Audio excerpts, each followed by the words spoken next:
y'all. What's up, y'all? I'm Elise. I'm Will. And this is Team Tatum.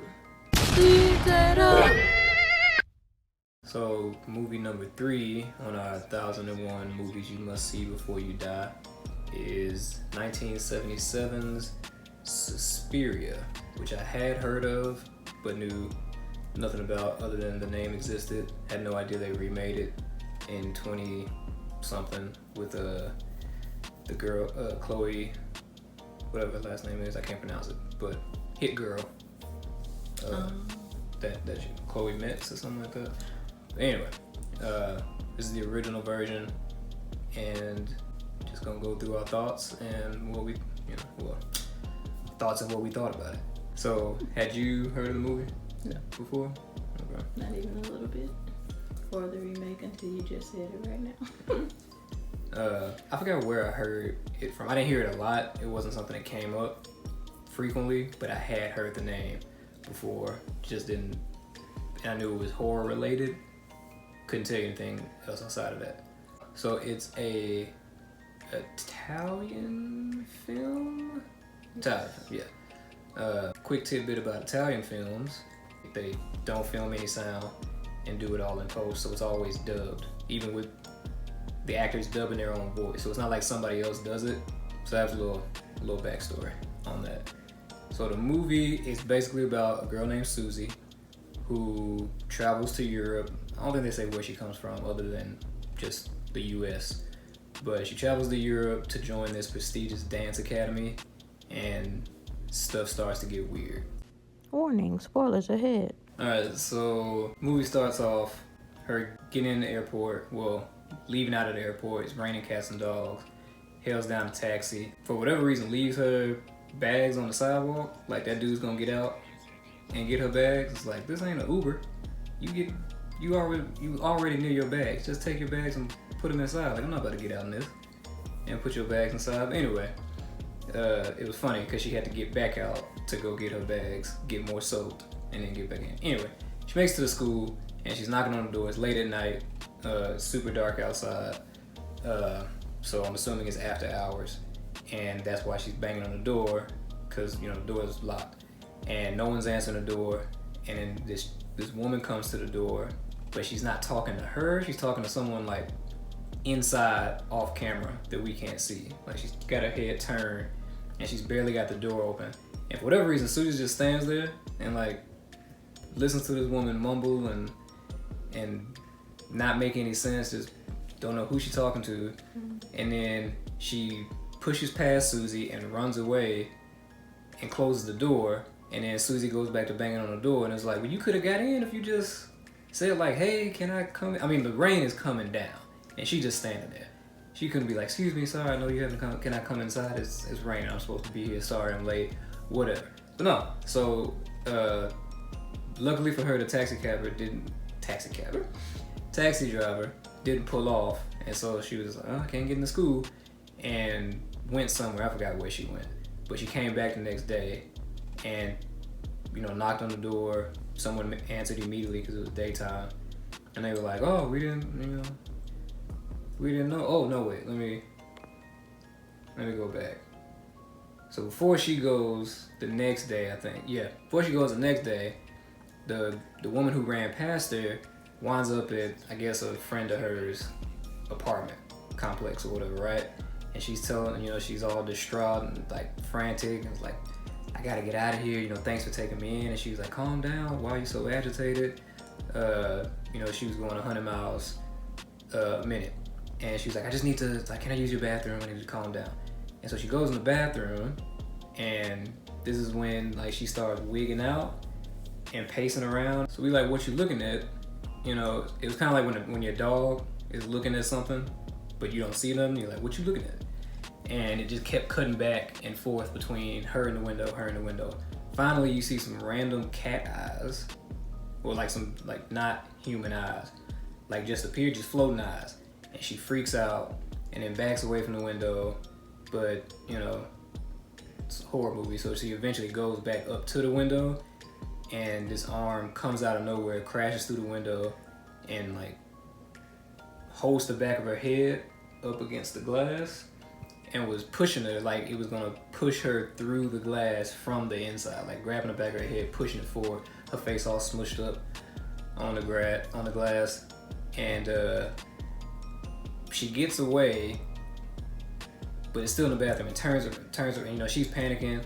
Her friend outside banging on the door. For whatever reason, she can't get in. I guess the bathroom locks from the inside, and off camera, a hand stabs her in the stomach. Not the friend, the girl who was in the bathroom already. Stabs her. Then it goes from bad to absolute insane in a matter of seconds. Stabs her in the stomach. She walks back with the I'm bleeding. And then the hand, you never see a body. It's just an arm. Psycho stabs her enough to rips apart her chest where her heart is exposed. Opens her rib cage with a knife, regular old knife.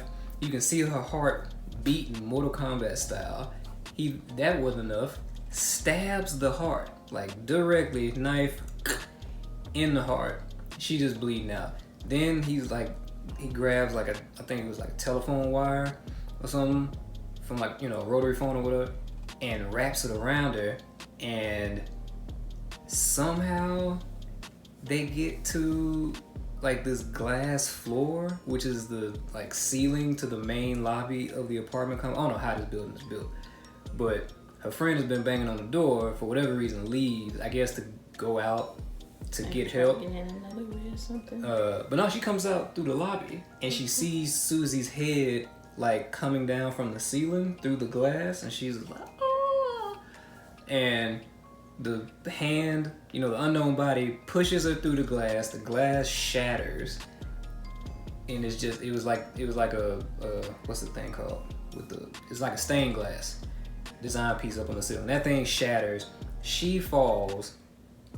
As she falls, she's getting stabbed with shards of glass, and then the thing that he was tying around her goes and winds up being on her neck, and it's a noose, and she hangs. So she done got stabbed to death, enough to open up her chest, stabbed in the heart, hung from the ceiling, thrown through a stained glass, the stained glass ceiling, and then you look down and old girl, her friend, is on the ground. She done got impaled by all the shattering glass. And I mean, there's just big chunks, like 4-foot long pieces of glass just in it. She looked like a pincushion. So that's 2 deaths, like off top.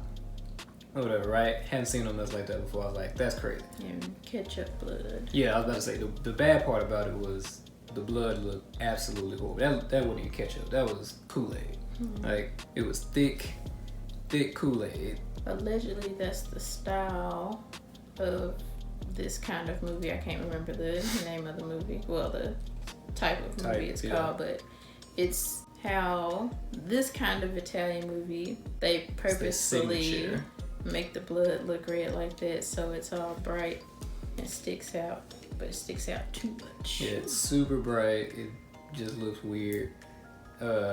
Like if you smeared lipstick all over yourself, like that kind of just blatant. But that's 2 deaths off the bat. So then we go back to Susie. She making it to the school. She told them what happened, you know, with the can't get in. And they like, oh, that's crazy. You know, we didn't hear you knocking or whatever. She's like, well, there was a girl that was here, but she was acting weird. And they were like, don't worry about it. Don't, you know, forget about her. So already you know something going on with the school, the way they just dismissed that girl. And they tell her that she can't stay there because she didn't show up on time, so her room got taken. But yet old girl that ran out and ultimately wound up getting killed, like, what's up with her room? Why can't she stay in her room? Whatever. Anyway, they said that she could room with one of the girls who stays off campus. I think she's like the only girl who stays off campus. Anyway, they're all acting super weird. She meets Madame Blanc, which is like one of 3 names I remember. So Susie, the main girl. Madame Blanc is like the head mistress.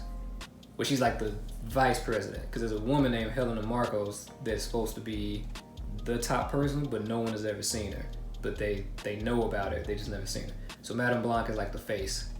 And she's weird, like she's nice, but you tell she's not actually nice.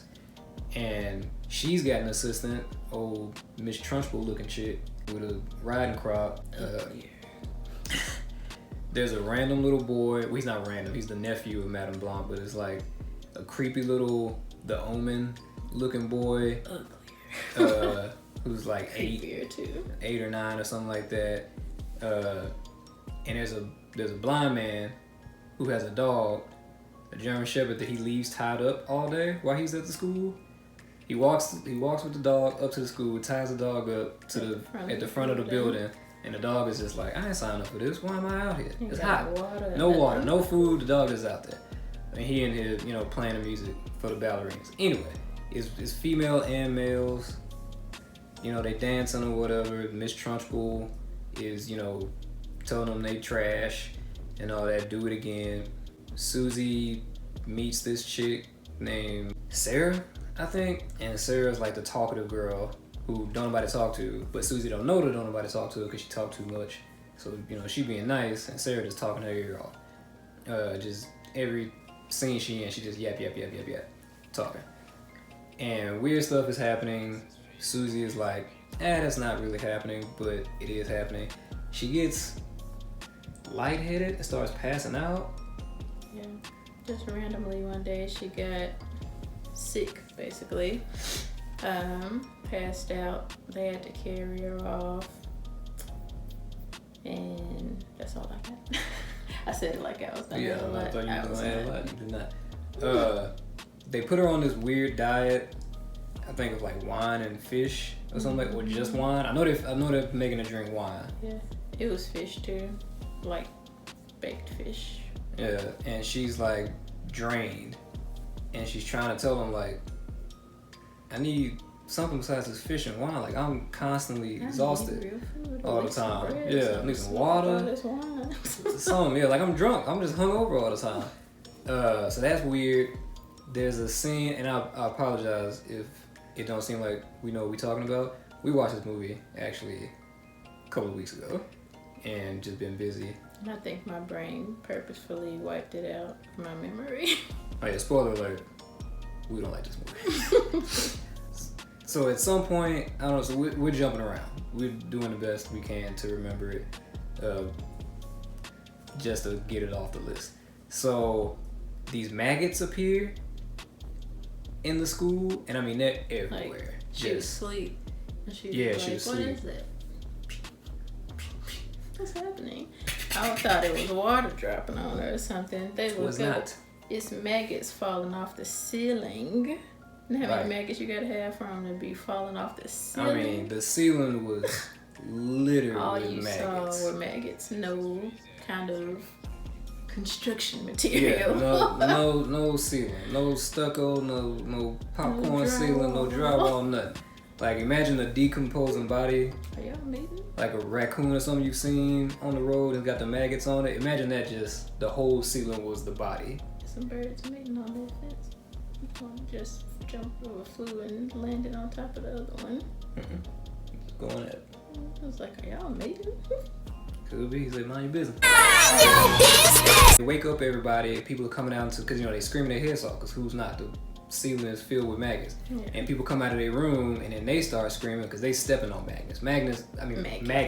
Maggots are everywhere. On the floor, on the walls, just people. The nastiest thing ever. Like I closed my eyes until that scene was over. I couldn't handle it. Yeah, I would lose it if I saw that in real life. That's just unacceptable. So they check it out and it winds up this spoiled meat up in the attic. Why you keeping meat in the attic? I don't know, but that's probably what's gonna happen if you just keeping meat in the attic. So they were like, I don't know how this happened. It's like, cause you got meat in the attic. But they get it cleaned up. Unrefrigerated meat. Yes, just in the attic, like old trunks and mannequins and stuff.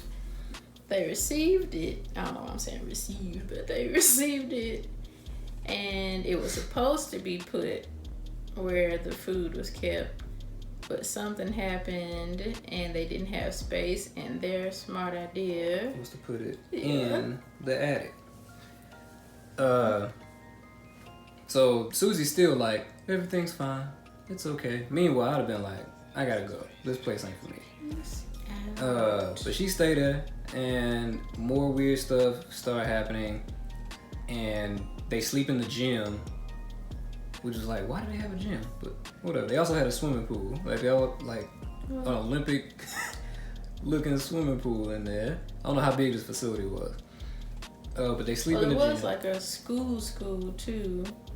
The focus was just ballet, so I guess they still had to do PE. Like PE and all that kind of stuff still.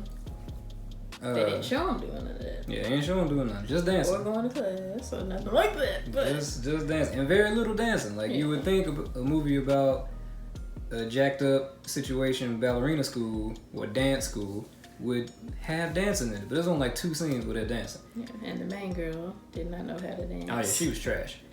They just had her doing like trying to do the most basic moves to make it look like she knew something. And she still didn't look like it. She looked like me just but worse. So they sleep in the gym. They get them all cots or whatever because the dorms are jacked up.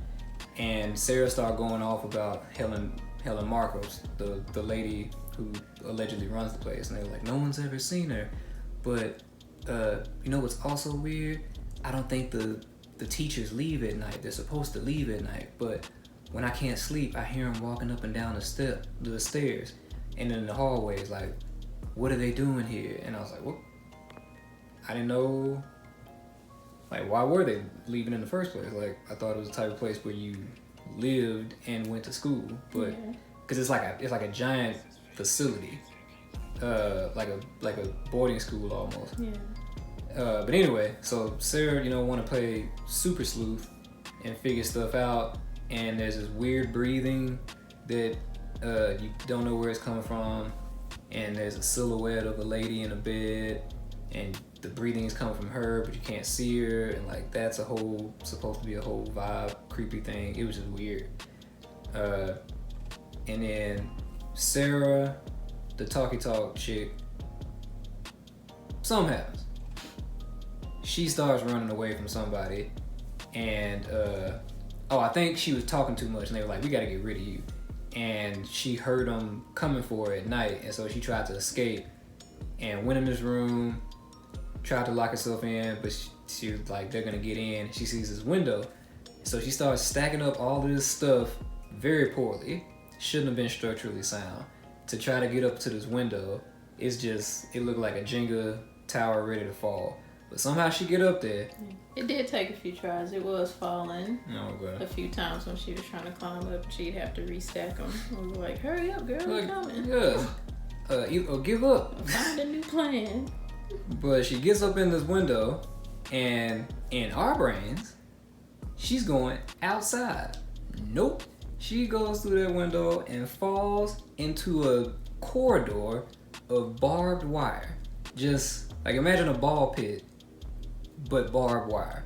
So it's like, and it's indoors. Yeah, it's indoor. It's like, from the scene, it looked like she was climbing up into a window and going out to the outside. Yeah. But really, it was just basically going in between 2 different hallways. Like, this is a room, and then this is probably another room over here, and no one knew that there was space in between, and that space was just filled with barbed wire. So she just getting cut to shreds in this barbed wire, just swimming, drowning in barbed wire. I ain't never seen nobody drown in barbed wire before in my life. If nothing else, the way people died, I had never seen a mess before in my life. The deaths were interesting.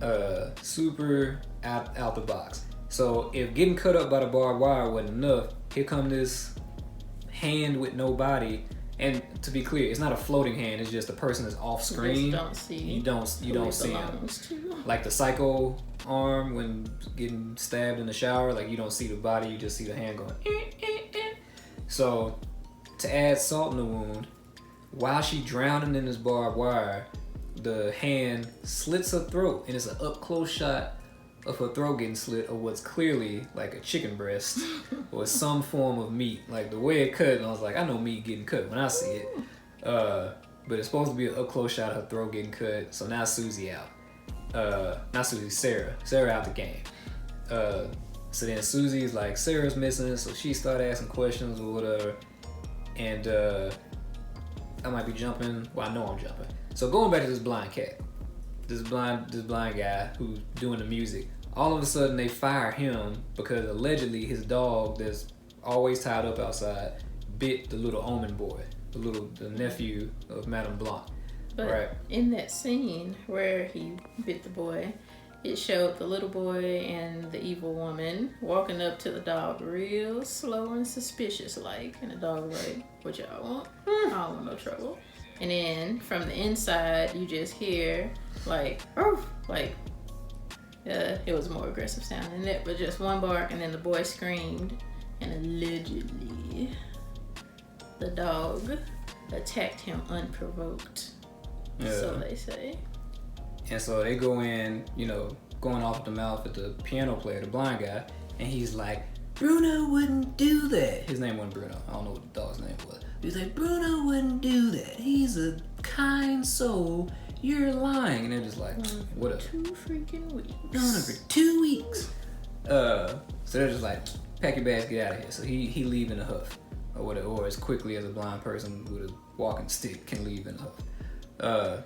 So then all of a sudden it's nighttime. He's still walking with the dog, and they out in an open space of wherever they at in Italy. Like a big, like in a scene in the movie where someone's getting chased and they get lost in the crowd. Like the person who's chasing them can't find them anymore because there's so many people. Like it's that type of scenery, except he's the only person there. No crap. And it's late at night, and then all of a sudden the dog start barking. The dog is going ham at nothing, and the man's like, what is it? Like, and he was surprisingly calm, because if I'm blind and my dog start barking like that, I'm terrified, because I can't see what's coming for me, but I know something ain't right. But he was just like, what is it, boy? Is Timmy trapped in the well? Like, he was super calm about it, and then out of nowhere the dog takes his throat out. He's just surprise. Yeah. The dog came out of nowhere. He was like, shank check, fool, and just ripped his throat out, and he proceeded to eat him on the ground, and then went to. Yeah, and it was just like, I was like, you can't cry after just ripping this man's throat out. He was like, I'm sorry, I was possessed. Yeah, They made me do it. Yeah, that never gets explained, or what. I mean, it kind of does at the end, but at the time it was like, I don't know why Bruno went crazy. Dogs just be going crazy. Went dog. So all of a sudden, Susie starts having these like visions and memories. Well, they're not visions, but they're memories. All of a sudden, the girl who was rambling in the doorway when she first got there, she couldn't understand what she was saying. And she's told everybody that she couldn't understand what she was saying because it was raining so hard and she was tired from the flight and it was dark and yada, yada, yada. You were saying something? Oh, I was just going to say, I think she stopped drinking the wine at this point too. So she was starting to feel better because turns out, surprise, the wine was poisoning her. Which is just kill her. Like, why slowly poison her? But anyway. I don't think they were even trying to kill her. They were just trying to keep her incapacitated. That's more work. I could just get rid of you instead of keeping you out of my hair. Keeping you out of my hair is super easy when you're not there. They already got the money. She paid already. She paid your monthly installments. So if you die, the family get the money back. Nah. They would get to keep the tuition. So all of a sudden she starts remembering stuff that she didn't remember before. And the girl was saying something about flowers, like blue iris, yellow daisy, whatever. And she just so happens to go into the headmistress's, Madame Blanc's office. And she's got this mural on one of her walls. And on the mural are these flowers, whatever flowers she was calling out. They're on there, and she was like, turn the flowers. Like, she remembers in full detail all the gibberish that this girl was saying that she couldn't hear in the beginning of the movie. So she turns the flowers that she tells her to turn. Turns out they're like mechanisms, and the wall opens up, and she goes inside the wall. Why? I don't know. Goes inside the wall, and is in this dark room, and she can hear that wheezing, that weird breathing that she could hear before, and it's a bed with like the mosquito net cover thing over it. It's not a mosquito net cover, but it's the canopy drapes. Yeah, canopy drapes or whatever. And she can hear the breathing, and she's like, "Who are you? Are you Helena Marcos?" Like she just jumps to that conclusion, and it's this old lady. She wakes up, like you can hear it in her voice. She's old. You don't see her, and then she wakes up and it goes poltergeist in their room. Stuff started getting smashed and all that, and yeah. Like that little chihuahua. It turns out she's a witch, which was what I was talking about with the dog. I guess they did some witchcraft on the dog to make the dog kill his owner. Tom Cruise uses witchcraft to put the spirits in them instead of taking them out of them. True. So Susie's fighting against the lady, and she can't see her, but the lady's just messing her up. And all of a sudden, there's a lightning strike, and the lady is visible for like a split second. And so Susie seizes the opportunity, grabs something like some knitting needles or something. I don't remember what she grabs. But when the next lightning flash happens and the lady shows up, she stabs her in the neck, real hard. The lady starts to die. She pulls a Wicked Witch of the West. I'm melting, and somehow whatever she was, like the energy comes out of her and it winds up killing the Madame Blanc and all the other staff. Witches. Turns out it was a witch coven, and when the main witch, this lady Helena Marcos dies, like all the other witches die. And then that's pretty much the end of the movie. I think. I don't think anything happens after that. Yeah, the screen just went black, I think. Yeah. Like dirty red. So, all in all, the whole time we were watching the movie, we were like, what is this? The only shining moments were the deaths, but they were far and few in between, except for the very beginning where it was the two back to back. But they were all creative, they were all, good looking, but the acting was god awful. Like, none of the people in there could act. The weird cuts, it was like weird cut. Oh, the soundtrack. Good gravy. How could you forget that? I don't know, because I wiped it out of my memory. So the soundtrack was by this band called Goblin, who was to some degree big over in Europe.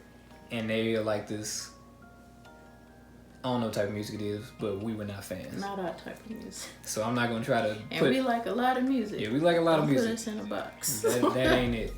I have no idea what genre that was, so I'm not going to guess at what genre, because that's disrespectful to whatever genre that I would say. Not right. But it was just like this loud and random and just noisy. Fingernails on a chalkboard. And it just came in and out of the movie. And we didn't know, like, there's two types of music in movies. There's music that we as the audience hear that I call like the score. And then there's music that's in the movie that the characters in the movie also hear. Like they're playing it on the radio or the speaker in a department store or something like that. But I don't know what this was. I think it was both. Sometimes they were supposed to be playing it, and other times it was just the background to the movie. And it was just at random points. It was super jarring. So that absolutely sucked. If I had 2 more hands, I'd give that music 4 thumbs down. But yeah, at the end of all this, I was like, I don't know why this is on this list. I hated this. Well, I'll take it back. I didn't hate it. I did. She did. But I was like, I want however long that movie was, time my life back. The deaths, again, super cool. Other than that, this does not belong on 1001 movies you should watch before you die. If you want to see how mad you can be from watching a movie, you should watch this movie. It's heralded as a classic. I hear people talk about it in my, research, and I'm just like, maybe at the time, because it was, like I said, the deaths were wild. So maybe at the time, people were like, this is a 77. It's like, we ain't never seen nobody die like this before. So maybe it was like, this changed the game. But you take away the deaths, you ain't got nothing. Well, we lost the last of the video, so you get what you get. What do you rate Suspiria? 2 Cowboy Ninjas out of 5. I give it a Cowboy Ninja out of 5, which is an average of 1.5 Cowboy Ninjas out of 5. The average of this don't need to be on this list. What he said. But thank you for watching. If you made it all the way through, we'll actually post videos. We're getting back into it. Getting the band back together, posting videos, going through these movies. We've watched a lot, we just have to make the videos for them. So we're gonna get through these movies Unintentionally. and review them, tell y'all what we think, save you some time if we can from watching them if you don't need to, but Or maybe you just a glutton for punishment. You want to see if it's actually that bad. that's gonna be it for us. Thanks for watching. Like this video if you liked it. Comment below on what you thought of this movie if you've seen it before, or if you think we're lying about how terrible it actually is. And turn on that notification bell so that you get notified when we post new videos. And you gotta be subscribed too. But see y'all later. Bye.